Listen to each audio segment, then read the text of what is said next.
Crime Story, les rendez-vous d'Alfred Hitchcock, racontés par Serge Sauvion. Et aujourd'hui de James Michael Ullman, voici Référence morale exigée.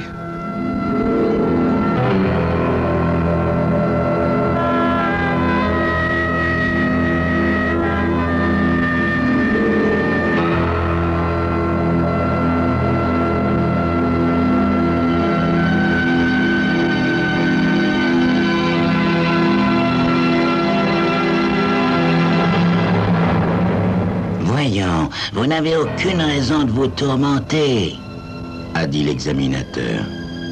Facile à dire, a pensé Tony, car il lui semble au contraire qu'il a un tas de raisons de se tourmenter. Avec précaution, il s'installe dans un fauteuil à dossier raide, tandis que l'examinateur, un grand homme maigre au profil de corbeau, qui s'est présenté sous le simple nom de Fred, ferme la porte. La pièce, située au dernier étage d'un gratte-ciel de Chicago, ne comporte pour tout autre mobilier qu'un bureau équipé d'un détecteur de mensonges et une chaise pivotante pour l'examinateur. Entre nous, dit Tony en s'efforçant de garder une voix calme et posée, c'est la première fois que je passe un test de vérité. Fred va s'asseoir de l'autre côté du bureau avec un sourire qui se veut rassurant. Vous savez, ce genre de test n'a rien de redoutable. Simplement, notre politique est celle-ci. Pas de secret. Tous ceux que nous engageons s'y soumettent, depuis le petit employé jusqu'au cadre supérieur, en passant par la dactylo. Il marque une pause et ajoute « Vous n'avez pas d'objection à formuler, n'est-ce pas ?» Tony, qui a bien sûr une foule d'objections à formuler, s'empresse de répondre « Non, aucune. » « Parfait, » dit Fred. Les gens qui font des objections ont généralement des choses à cacher. Et si un homme n'a rien à cacher, il n'a aucune raison de faire des objections, n'est-ce pas? À propos, si vous êtes engagé, vous serez testé à nouveau au moins 2 fois par mois. Vous verrez, vous vous habituerez vite. Ça vous donnera une grande tranquillité d'esprit et aussi la certitude que nous pouvons compter sur votre loyauté. Fred jette un coup d'œil au formulaire sur son bureau. Voyons, oui, vous allez être examiné en tant que chef de groupe. Fred continue à parler d'une voix toujours aussi calme. Tony comprend qu'il s'agit de la phase de mise en train pendant laquelle Fred essaierait de le mettre à l'aise. En effet, dès qu'il a su qu'il allait passer ce test, Tony s'est précipité à la bibliothèque municipale pour dévorer tous les ouvrages qu'il a pu trouver sur les détecteurs de mensonges. Et il en a appris un bon bout. Il a appris notamment que s'il est possible de battre un détecteur de mensonges sur un point, les chances de réussite sont des plus minces. Pourtant, il continue à supputer ses chances. Doit-il risquer de se faire prendre à cause du gros mensonge qu'il a écrit sur la fiche de renseignement qui se trouve sur le bureau de Fred? Ou doit-il soulager sa conscience avant le début du test? Question difficile à trancher. D'après ce qu'a lu Tony, un détecteur de mensonges n'a rien d'infaillible. Loin de là. Son efficacité dépend de la compétence de l'examinateur qui interprète les résultats. Et même s'il dit la vérité, un sujet émotif ou coléreux peut très bien réagir en coupable, à moins que l'examinateur ne soit assez habile pour faire la différence. Et Tony sent grandir en lui à chaque seconde son émotivité et sa colère. En d'autres termes, le destin de Tony est entre les mains de ce Fred. Et rien qu'à cette seule pensée, Tony a envie de lui envoyer son poing en pleine figure. Mais enfin, c'est vrai, quoi. Quel droit cet inconnu a-t-il d'exercer un tel pouvoir sur lui, de fourrer son nez dans les secrets les plus intimes de sa vie et de son âme? Se rend-il compte, au moins, ce Fred, qu'une erreur de sa part peut sonner le glas de la carrière de Tony? Non, il faut dire que cette histoire de détecteur de mensonges a vraiment commencé au pire moment. Plus exactement, au moment où Tony croyait l'affaire réglée. Et il a même téléphoné à Marilyn, à Kansas City, pour lui dire de faire les valises, de retirer les enfants de l'école, de venir à Chicago et de commencer à y chercher un appartement. Et puis, à la dernière minute, on lui a dit qu'avant d'être engagé définitivement, il aurait à passer un test de vérité. Oh, une simple petite formalité, a-t-on ajouté. Seulement, Tony était déjà allé trop loin. Impossible de revenir en arrière. Fred en arrive maintenant à la deuxième phase, la vérification des déclarations faites par Tony à ses futurs employeurs. Et Tony commence à transpirer. Fred n'a pas l'air de s'en apercevoir. Toujours aussi calme, il passe à la troisième phase, la répétition des questions qu'il poserait au cours du test proprement dit. Sur le formulaire, dit Fred de sa voix un peu traînante, auriez-vous dissimulé quelques renseignements concernant vos dettes personnelles? À vrai dire, oui, un peu, articule Tony, la bouche sèche. D'après ce qu'il a lu à la bibliothèque, ils en sont maintenant au stade où beaucoup de gens qui ont menti en remplissant le formulaire flanchent et disent la vérité. Et contre toute attente, c'est ce qui est en train de lui arriver. Il est furieux, révolté même, de faire cet aveu à Fred, mais il le fait. C'est la voiture. Voilà. Nous n'avons pas tout à fait fini de la payer. Nous devons encore 1500 $. Un sourire satisfait aux lèvres, Fred prend un crayon et note ce détail avant de passer à la question suivante. Dites-moi, auriez-vous dissimulé aussi quelque chose concernant l'importance que vous accordez à la boisson? Hein? En vérité, je prends un whisky avant le dîner tous les soirs. Oui, en fait, j'en prends même assez souvent 2. Le sourire de Fred s'élargit. C'est parfait tout ça, Tony, parfait. Nous nous attendons toujours à ce genre de révélation. Il n'y a rien là dont un homme doit avoir honte. Et avec un petit clin d'œil de connivence, il ajoute... Vous savez, c'est tout à fait caractéristique. Vous seriez étonné d'apprendre que la plupart des gens trichent sur des points tout à fait mineurs. Mais poursuivons. Dans votre formulaire, auriez-vous dissimulé quelque chose concernant... Attendez! Crie presque Tony.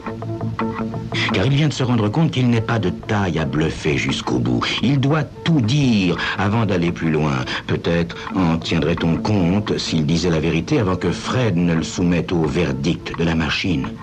Attendez, j'ai oublié de mentionner quelque chose d'important, dit Tony en s'épongeant le front avec son mouchoir. Toujours souriant, Fred pose son crayon et croise les bras. Eh bien, Tony, voilà le moment de tout me dire. Je suis sûr que ce n'est pas aussi grave que vous le croyez. Vous savez, nous posons une foule de questions qui peuvent vous sembler très personnelles, mais cela ne veut pas dire que nous n'avons pas les idées larges, voyez-vous. Racontez-moi tout, Tony, vous verrez, vous vous sentirez beaucoup mieux après. Fred lui tend son paquet de cigarettes. Tony en prend une, qu'il allume d'un geste nerveux et aspire profondément la fumée. Fred, commence-t-il. Fred, c'est quelque chose que je n'ai même jamais raconté à ma femme. Je ne sais pas comment vous expliquer. Dites-moi la vérité, Tony. Seulement la vérité, aussi simplement que vous pourrez. Tout ce que vous me confierez restera strictement confidentiel. Bien sûr, soupire Tony. Bien sûr. Alors voilà. Quand j'ai prétendu que je n'avais pas de casier judiciaire, j'ai menti. Non seulement j'ai été arrêté, mais j'ai aussi fait de la prison. À l'époque, j'étais un gosse de 13 ans. J'étais trop jeune pour savoir, pour comprendre. Quelle accusation? Demande doucement Fred. Vol à l'étalage.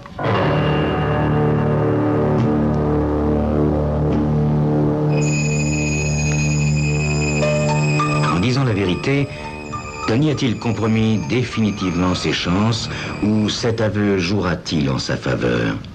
C'est ce que vous saurez dans quelques instants. On est prêt, Serge. On est prêt.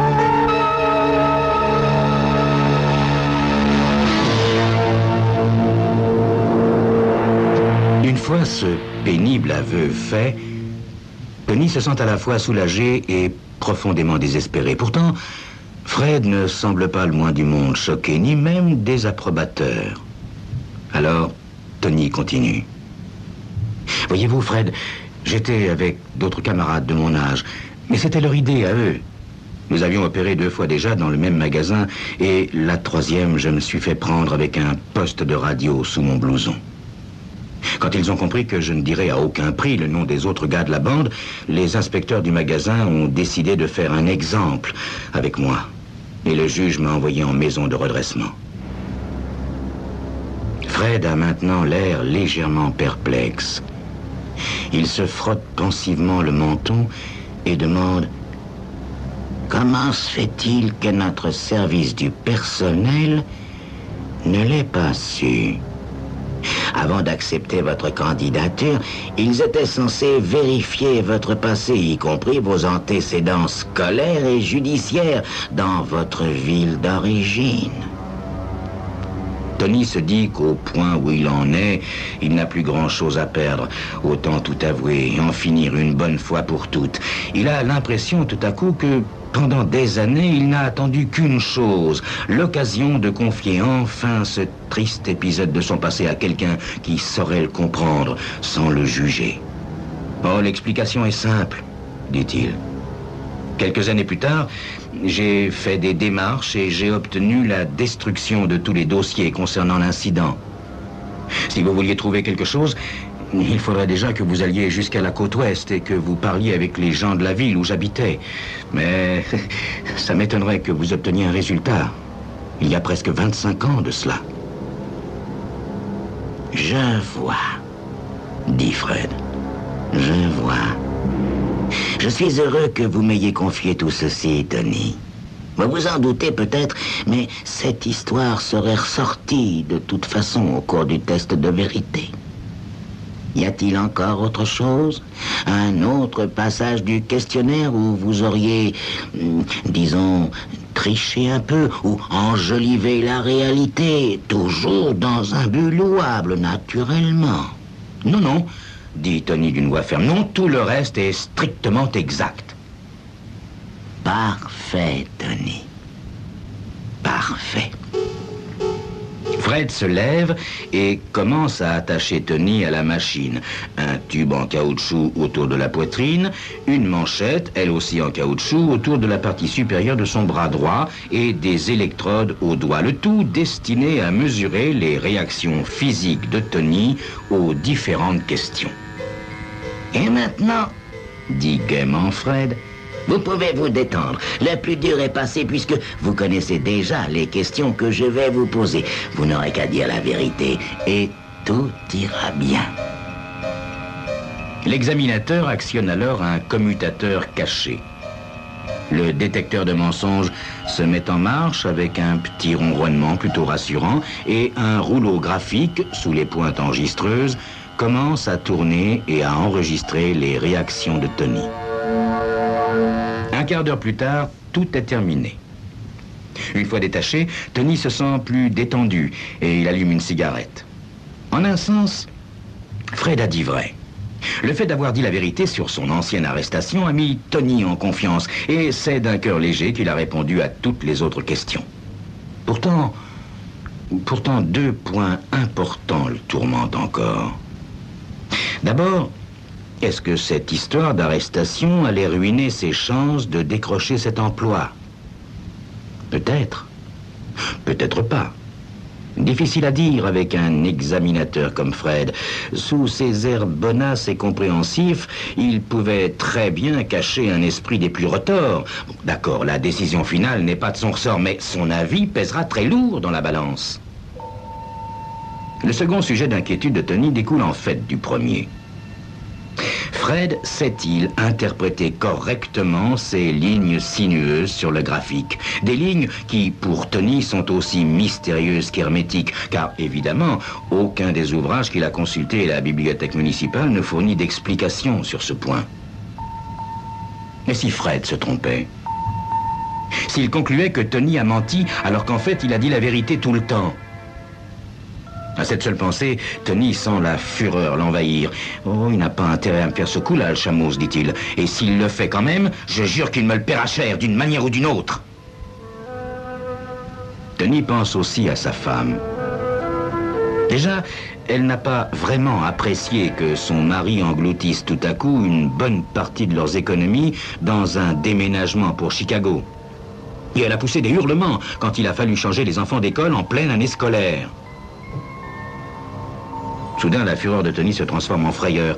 C'est simple, se dit-il. Si je raconte à Marilyn que je n'ai pas obtenu le poste parce qu'un abruti a été incapable d'interpréter correctement les résultats de sa machine à la gomme, elle demandera le divorce, ou elle me tuera. Mais c'est d'une voix tout à fait normale qu'il demande « Alors, Fred, comment je m'en suis tiré ?» Fred a un sourire malicieux. « Vous savez, Tony, je ne suis pas censé vous le dire. Mon rôle se limite à analyser le graphique et à donner une appréciation. Mais tout à fait entre nous, hein. Vous vous en êtes très, très bien sorti. Après tout, se dit Tony, Fred n'est sûrement pas un mauvais type, ni un incapable. Et ce détecteur de mensonges, ma foi, il faut bien le reconnaître, c'est quand même une sacrée invention. Voyez-vous, poursuit Fred, je me rends parfaitement compte que ça doit être rageant de chuter à cause d'une chose aussi insignifiante qu'un simple vol dans un magasin. Mais, comme vous le disiez si justement, vous étiez trop jeune pour comprendre. Mes supérieurs seront très satisfaits d'apprendre que vous n'avez pas trahi vos camarades, que vous n'avez jamais rien dit de tout cela à votre femme et surtout que vous avez fait disparaître tous les indices. Vous avez témoigné ainsi de qualités hautement appréciables pour nous. Quant au reste, les endroits où vous avez volé et les gens que vous avez tués, l'appareil indique que vous avez dit la vérité dans le moindre détail. Aussi, je vous souhaite la bienvenue au syndicat du crime.